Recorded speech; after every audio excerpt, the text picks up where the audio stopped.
5, 4, 3, 2, 1, drop that. Welcome to the Test Guild Performance Podcast, where we get together to learn more about performance testing and site reliability with your host, Joe Colantonio. Here it is. Hey, it's Joe, and welcome to another episode of the Test Guild Performance and Site Reliability Podcast.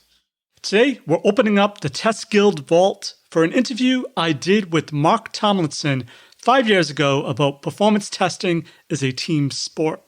Mark is a performance engineer and software testing enthusiast and co-founder of the popular PerfBytes podcast. Mark now helps companies to adopt modern performance testing and engineering strategies, practices, and behaviors for better performing technology. I think this message is needed even more than ever, and that's why I'm resharing it with you today. You don't want to miss this episode? Check it out. And also, my friends at SmartBear just wanted to let you know that their SmartBear Connect conference that they planned on running live April 27th to the 28th in person has now become a full-blown virtual event. And even better, you can get your free virtual tickets for free now.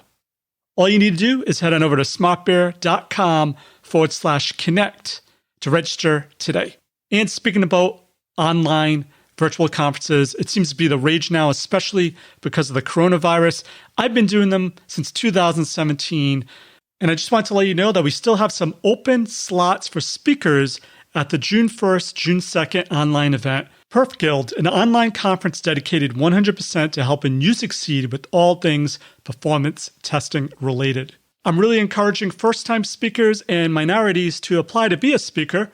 All you need to do is send me an email on a performance testing topic you'd like to speak about at joe@testguild.com, and I'll get right back to you. Let's face it, performance testing is tough. Traditional load testing tools create scripts that are bogged down in data that's hard to read and require a lot of work, even for simple playback.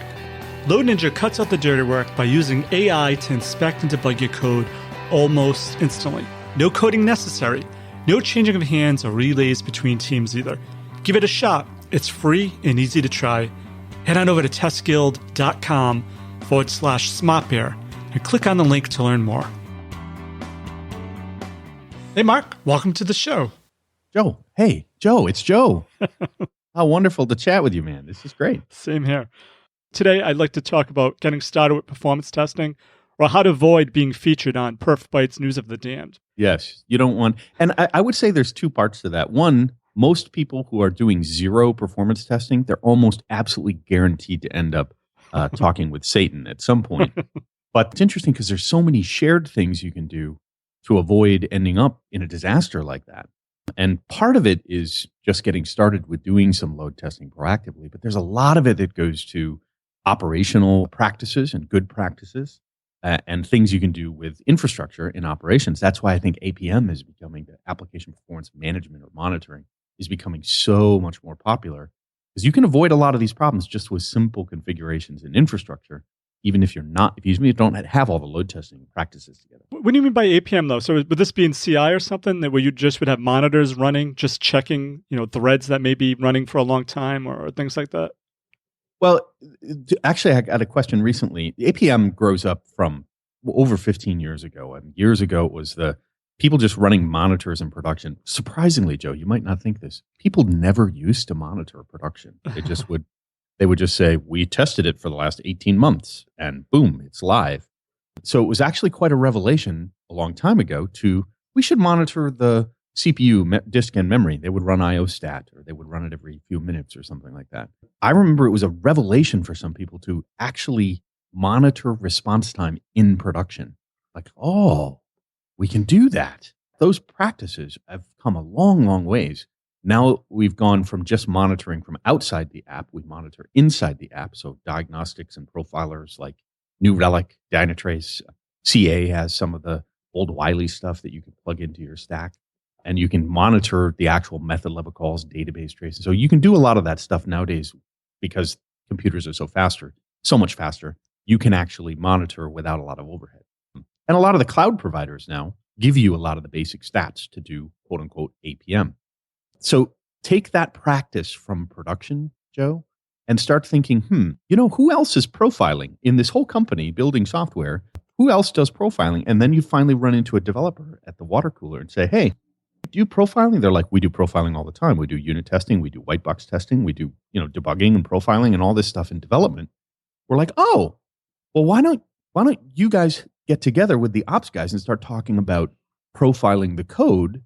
And they're like, well, there's way too much overhead. So we figured out all those practices to make it more performant. But yeah, doing some APM, now, of course, performance testers and even functional testers, those environments, your QA environment, the same types of profiling tools can be used to, if you think of Microsoft recently did they wanted to eliminate the idea of not reproing a bug, or that being the problem, that you couldn't repro a bug.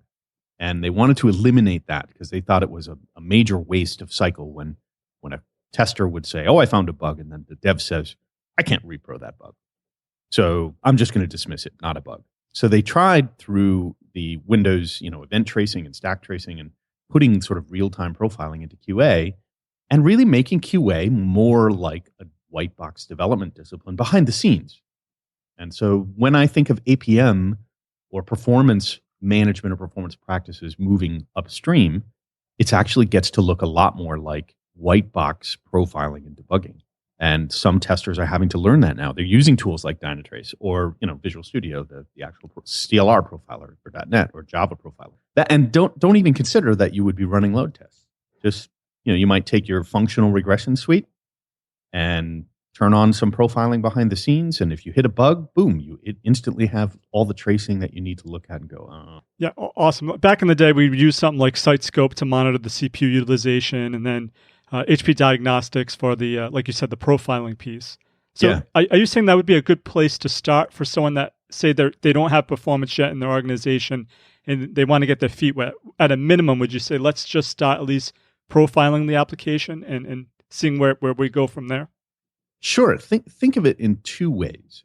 If you monitor and make visual, if you make the data, the measurements on CPU, disk, memory, network, response time, throughput, app stats like garbage collection, heap size, things like that, requests queued, number of connections used in a pool, number of threads used in a pool. If you start making those metrics available or make people more aware of them, what you're doing is influencing the thinking of those people who, first of all, would be interested at all in those numbers, and secondarily, would know what to do if those numbers were quote unquote good or bad.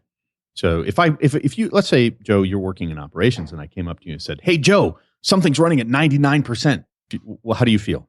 I feel it's probably the CPU or something that's spiking up. But it's not good, right? Right, yep. What if I said it's 99% uptime? That's good. Oh, that's good, Yeah. right? So just see, so if you just make people aware of a number, they may know what the number means.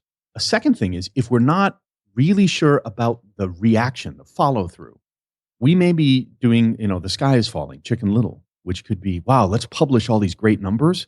We haven't really indoctrinated or come up with an elegant way to know how people are going to react. So before you even start load testing, if you start making numbers, make measurements aware, be very careful about the communication pattern, your influence on developers or your influence on a product owner or somebody who doesn't, and know the difference between someone who doesn't really know what that number means and what to do.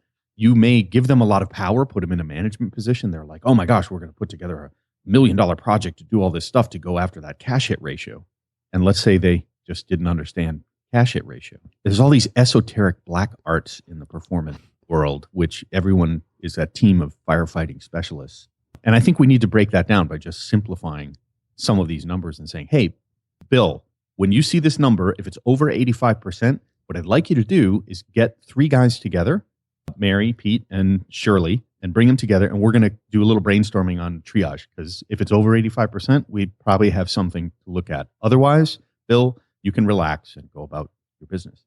Then we're being compassionate to Bill, because he doesn't need to be a performance guru, but he at least knows, hey, I'm part of a functional team and we're making good use of those numbers. And I think that's the reactive model, whereas load testing or performance engineering using pre-production or what-if scenarios or production simulation early that proactive model uses the same numbers, but it communicates something very differently when you start switching to doing load testing. I definitely agree. And I think this is actually a big issue. It seems small, but the communication piece, you give someone a tool that's new to performance testing, and all of a sudden they're throwing 1,500 users at your application without any wait time, and you have all these numbers being generated, and they're going to management saying our application's broken, and everyone's running around in a frenzy.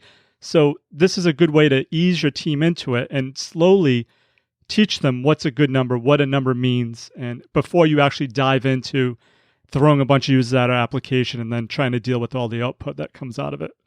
I think also people evolve.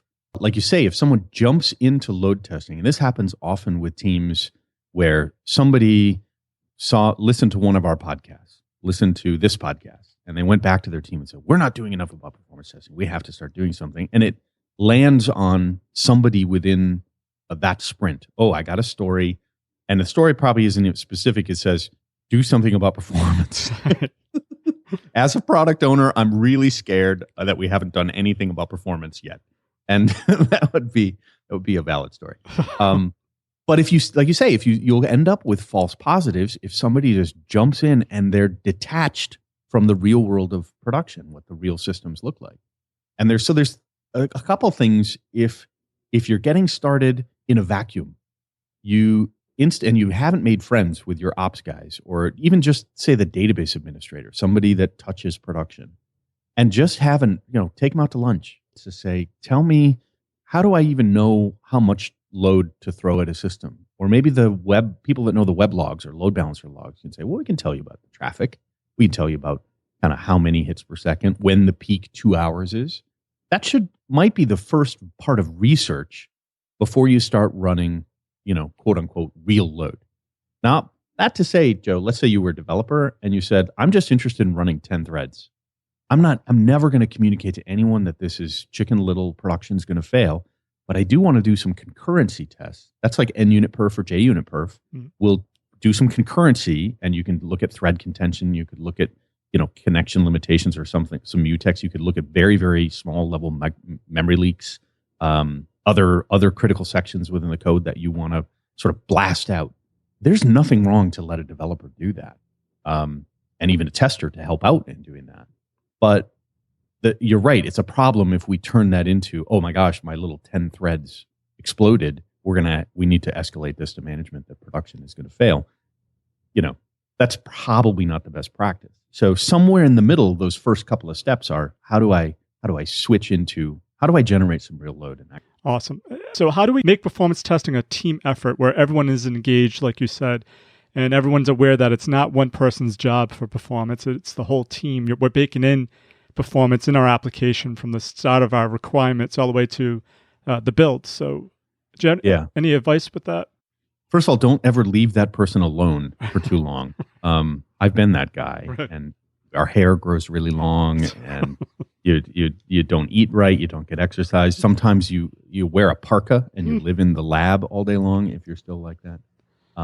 So it's performance testing is a team sport. It's a collaborative sport. Actually, just like any other modern innovative team or development effort whatsoever around products, everyone is agile. We're talking that we're in the teenage years of real agile or extreme development.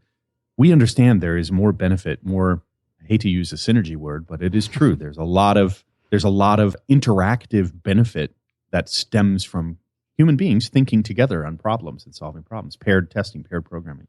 You should think about paired performance. If you've got maybe one particular app or set of components or services, one scrum that is like, these guys are the mission critical scalability guys. Pull your specialist performance tester and say, will you come and just join a couple sprints with us? Even if you're not taking on a story, just help us figure out what are the critical things going on within this code. So pull them out. I would say also, years ago, Joe, I had this story or a metaphor of a guy that walked around with a bucket full of bottlenecks. But it's true. Think about the metaphor of a guy like me who's like, well, I've learned these 10 different environments, this storage, this database, this network, this app, this what, and I have a bucket full of bottlenecks that are already known. Like take SQL Server, contention in tempdb. So you have a single tempdb file instead of round robining across 10 TempDB files. It's just a logical constraint within old SQL Server. So I knew that bottleneck. And I know that 90% of the customers with SQL Server, I could walk in, tap, tap, tap, select star from sys processes, and tap, tap, tap. It's like a doctor. Yep, you have the same disease, and here's your prescription, and thank you for your money. At some point, the SQL Server team fixes the default setting and no longer has that contention. And now my value is shot. So building absolute or isolated, the ivory tower of a bucket of bottlenecks, only has a lifespan. It has a half-life, and suddenly you're not really valuable anymore. So every performance tester out there needs to know that their current knowledge is going to be cut in half within the next year with new technologies. And so if you have a career in performance, I mean, probably a good idea if you keep learning. The great way to keep learning is to be collaborative. And so the biggest tip is to respect somebody's past knowledge, but say, is there anything similar in I/O contention that we might find in Oracle or in logging or in JMS or in some of the, oh, wow, if we look at RabbitMQ, yeah, there's also some file contention. Maybe we can set our queues up differently. I think of that conceptually. That's very similar to that TempDB contention from 15 years ago. Yeah. So the transfer, it's difficult. So inviting your performance folks to transfer their knowledge in a little bit more abstract way. That's one way. Or just start including them in what do you think? What should we do with this story? Say, for example, this is all imaginary. This is not a real story. That we need the little the Wayne's World. Exactly. We have 8 sprint teams, and there's a person that says, now we're going to focus on performance, and each sprint team is going to work on performance. That's their high level thing. And they get some number from high up saying, thou shall perform in 2 seconds. And of course, it doesn't work in 2 seconds, even using one user manually. So, so how do you engage that team to realize that maybe that the performance criteria they got was unrealistic, and how can they show proactively and in a positive way why that is, and how to move forward to a more realistic number? A good example of this is to show how this works out is that like e-tailers, online e-commerce, we've done a pretty good job. And I'll say to the testing tool or APM vendors out there, we do a good job of helping people convert the metric of their conversion rate into bottom line impact for revenue and actually connecting performance to revenue. And sometimes if the guy in the corner office, he or she sends down that thou shalt have 2 seconds, there's a couple different ways that could come about. And we should be aware of that in the Scrum and say, all right, well, why 2 seconds? And don't ask questions, just get it done. So maybe we don't need to ask the question. We're like, all right, for some reason, there's a valid reason. It's either financial, meaning a 2-second response time. Currently, our average in production is 3 seconds, and vendor X or white paper Y told me that if I shave 1 second of response time off the shopping cart page, I can boost revenue conversion rate by 15%, and that's my revenue goal. So you've got this very hard revenue or throughput number attached to performance. That dysfunction is to just say, let's bring more clarity. And you may not be able to go back up to the executive to talk about that, but you can go parallel, go to your peers and say, hey, Jim, tell me, you got the monitoring tool? Tell me what's the actual response time in production? Like, is 2 seconds crazy? And you might find out response time in production is 2.1 seconds. Okay, hey, wait a minute. We're only shaving 100 milliseconds off of this transaction. Guys, this is not going to be hard at all. And let's start digging around where we can do a little caching or maybe limit some round trips. And it might be very easy to do it. But let's say your response time in production truly is 5 seconds and you got to shave 3 seconds somewhere. That's a more difficult effort. So the first thing would be figure out whether this is a serious, hard to do problem or if it's actually easy by talking to your friends in the real world and look at your beaconing, monitoring, response times in production. And if you don't have any of that, just go home from your internet connection and take some samples on the page. Use YSlow. You don't need to do load tests. Just take some samples of the page load times in 5 different browsers. So that's a good thing, is to figure out the scope of whether this is a serious problem or not. I would say also then, if you're across all of these sprints, you're probably immediately you should say, look, if all of these teams are looking at performance, we might end up finding one team finds a pattern or an anti-pattern that they're solving, there should be a collaboration across the teams, maybe every day at 4:00. If, there's the aha team that we all, go stop, get a cup of coffee, grab a beer, whatever you're going to do. We all go into, hop on a Skype group or hop on a collaboration thing and say, hey, Susan found this awesome bug, and we think it may be a pattern across all the data access layers for all the teams. And so share what you found, share how you fixed it. Minimizing round trips is a good example. Minimizing or caching some data that you don't have to retrieve every time from the database. That's the second thing I would do, is start collaborating, because those patterns you'll find them across all the teams, and share them as soon as possible. And what you find is shaving 50 milliseconds off, even though Susan might say, look, 50 milliseconds is not that much. Then you're like, wait a minute, this is across all 15 teams on different components. Together, all those 50 milliseconds add up to 650 milliseconds. Now we're getting somewhere. So make sure you collaborate with the bottlenecks that you find. The third thing is get your validation piece together. So if you're not doing load testing to confirm that Susan's fix is working, then you need to start looking at, all right, I need a way to start, build a little lab, pick one of your environments, start somewhere, and get either JMeter, or everyone has free tools now. Cloud Test is free tools, LoadRunner is free tools. You can get started with those small level of load and start hammering some load at the fixes and create that environment for all of these bottlenecks within that 2 weeks. Every night, hey, whatever fixes you got, let's get them in a build and put them in some production simulation and start running some load. So those are kind of the three. Make it relevant to the real world, collaborate on any fixes you find, and then choose one of your environments for a highly repeated, put all the fixes in and rerun it, even starting with some of the free tools that are out there. It's a great place to start. So another thing in my experience is we always look at performance from a technical type of lens as testers and performance engineers. But what are your thoughts on how can we look at performance as a end user or as a user to get a better handle on things that our users will be noticing and how they'll be perceiving performance rather than how we think performance will be perceived?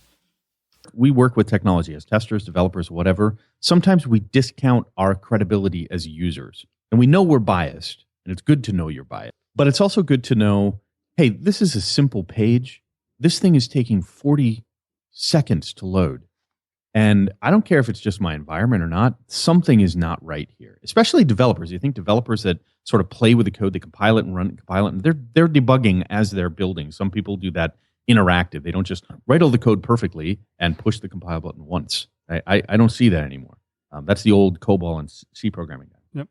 But in the interactive framework-based stuff, they're molding it more like clay. They're sort of developing it as they go and get this running, and now we'll add this and what changed and add this and what changed. Like, I added this component or this extra method, and now it does something. What is I'm using the wrong futures, and the pool's not right, and I don't have enough threads, things like that. So the idea that we get trapped in the physical thing we're building, the use of threads or physical resources, we lose track of time. And actually, I find our influence as engineers, especially in technical, we will influence not only our peers in testing, but especially the business users, business analysts, product owners, even a technical product owner. We think about technology first and end users second. And I actually advise engineers when we're doing sprint planning or we're doing investigation or paired work around what the story should be, to never talk about any physical properties at all. Just talk about time and volume. And that can be, if your product owner or your business analyst doesn't understand response time, then there must be something abnormal with them in their brain, because everyone on the planet can relate to time. Time is something that, how long did it take you to drive to work? How long did it take you to do these things? We know the difference between the context for what would be perceived as a long time and what would be perceived as a short time. And your business analysts, your product managers, or even your sales guys should understand who they're competing with. And if the competition takes 40 seconds to get credit processing done, boy, if you can do that in 6 seconds, that's tremendous. So if you go back to the CEO you were talking about, or the executive that said, "Thou shalt have 2 seconds," you might be able to go back and ask the business analyst, hey guys, do we really need 2 seconds? And they might come back and say, guys, the competition can't even do it in 30 seconds. So if you can do it in, I don't know where that 2 seconds came from, but get your partner in the business to give you that stamp of approval or some feedback to say, this is under 10 seconds. Now you also know end user perspective and context matters for what they're doing. So if you're in an e-commerce site, you want how many seconds for the buy me button shows up, right? I mean, sometimes it's like we rendered everything beautifully and then the buy button takes forever. Conversely, I've talked with guys at STPCon last week who were talking about they actually trimmed such little content from the page, they actually saw people not spending time, so they weren't selling. So e-commerce has a whole different dynamic. Go to back office, Joe, and look at reports and say report runs that we cache in business objects or out of the OLAP cube or the data warehouse. You may wait 20 minutes to get your report, but that report to the company could be worth a couple $1 million. So it all is relative. And if your business people aren't thinking about, well, who am I really serving and what is long time to them? What is a short time to them? And are we competing on this dimension of time in the marketplace or with even competing against the clock with our, more people, less time, back office kind of stuff.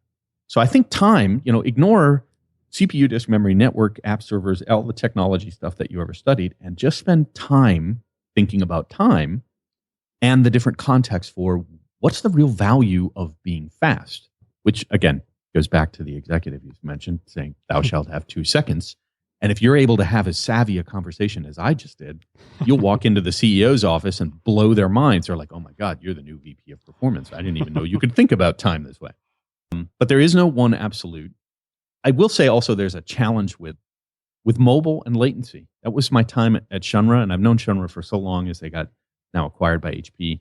They really did a lot of the state-of-the-art thinking around network impacts on functionality, on user perception, on customer satisfaction, on conversion rates. They kind of lived that more than anyone I'd ever witnessed in terms of really impacting the business and impacting end users. And then mobile came along and whoa, oh my gosh, latency is everywhere. So that's the other part. You have to think not first about the human experience context for the end user and what they perceive as performance, and then only secondarily start digging into what are the physical implications of my environment for serving that experience to a customer. Are there any books or resources you would recommend to someone trying to learn performance testing or to get them started? Yes, I will give a shout out. On the PerfBytes show, we interviewed Bob Westcott. You remember Bob? Awesome book, yeah. Yeah, and it is a great book, and it's the Every Computer Performance book, and which was modeled in theory, as he said on the podcast. It's modeled after like every bicycle repair book or something like that. Yep. Which means it's for anyone to be able to relate to the concepts and then go a couple steps further into how this practice is done. So that is a great book to get started in performance. The second thing is, like you mentioned, somebody that might in a sprint just get handed, you're going to do load testing. Yes.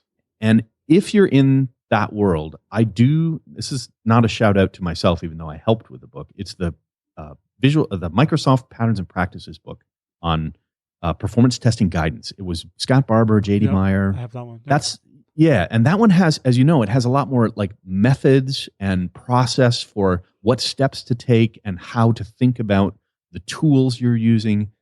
I think that's a pretty good book also for beginners to take a step into the performance world. Those are the two together that I would recommend to anyone who came to me and said, I want to learn performance. Okay, Mark, before we go, is there one piece of actionable advice you would give someone trying to improve their performance testing efforts? And let us know the best way to find or contact you. Run a load test. If you're not running a load test today, run a load test. Pick up JMeter. Pick up NUnit Perf, JUnit Perf, and get some unit tests. Run something with multiple threads. And I don't care where you run it. I don't care how you run it. Make it small. Don't try to blow everything up at first. But just that first step of, wow, what if I run multiples of this at the same time? It's a beautiful question. What if happens? It's a wonderful contemplative question. Starts from a point of exploration. And that feeling, that moment where you get the freedom, I'm going to go, what if I do this? And it's multiple concurrent activities. If that opens your mind and you're excited about it. That's the spark I look for when I'm mentoring people. And they're like, wow, I never thought about that. And then they're going and try to fuel that energy. So the first actionable thing is just pick up a tool and run a load test. The first actionable thing, if someone's already doing load tests and they want to go further, is to start, I would say right now, it's really popular, learn the real world, connect to the APM, see if you can make your load test relate to the real world, figure out what real world performance looks like. And those are the two actionable things, I think, for somebody coming from zero to somebody who's been doing load testing, wants to go further with what they're doing. For contacting me, you can find me at mtomlins on Twitter. I'm mtomlins everywhere. That was from the old days when they made you first letter and that was your account in college. So I've been mtomlins forever, all over the place. You can PerfBytes is PerfBytes, and you can follow us on the PerfBytes Twitter, and that links to everything out there. Thank you, Mark, for your performance testing awesomeness. For links to everything of value we covered in this episode, head on over to testguild.com/P25. And while you're there, make sure to click on the Try It Today link under the exclusive sponsor section to learn all about SmartBear's awesome Load Ninja performance testing solution. So that's it for this episode of the Test Guild Performance and Site Reliability Podcast. I'm Joe, and my mission is to help you succeed with creating end-to-end full-stack automation awesomeness. As always, test everything and keep the good. Cheers. Thanks for listening to the Test Guild Performance Podcast. Head on over to testguild.com for full show notes, amazing blog articles, and online testing conferences. Make sure to subscribe to join the guild and continue your testing journey. This has been a Joe Colantonio production.